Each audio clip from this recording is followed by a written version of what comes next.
Again, I wanted to do a real quick video. Sorry about the shakiness. There we go.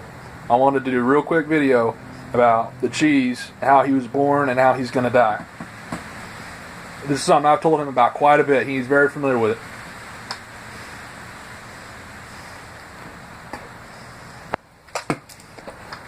The house, Philip was born in a birthing house with wet nurses. His mom did a water birth. I bet that was a sight to see. Well, as he was coming out, the sky darkened, and lightning started shooting all over the place, and thunderclaps were booming. The world received the cheese. The cheese entered the world. Now, you're going to think I'm joking, but I'm not.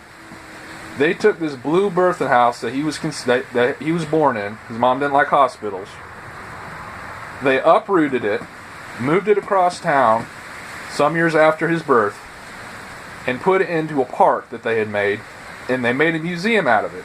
So it's actually a museum. You can go inside and look around because I guess it has, it's an old birthing house. It's old. But the real reason is because that's the vortex through which the cheese came into the world was in that house. So that's the real reason why they moved it. They moved it in the park and made a museum out of it.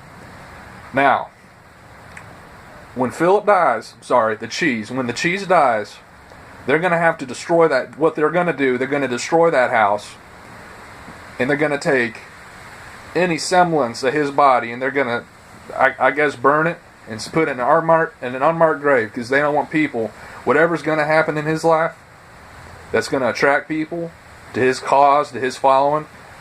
They don't want people to be able to go to his grave and treat it as like a shrine of sorts. Kind of like how when they killed Hitler, or they found his body rather after he killed himself, they burned his body and they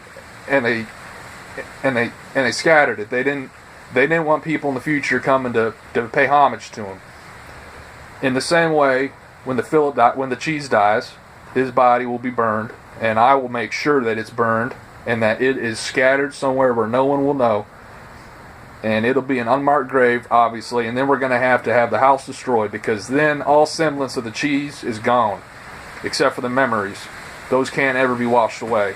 But the semblance, the reality of his coming in, and then the carcass he leaves behind, if it is indeed intact, which it may not be, it may be in pieces, all those things will be taken away. There will be no actual place of where a person can go to pay homage.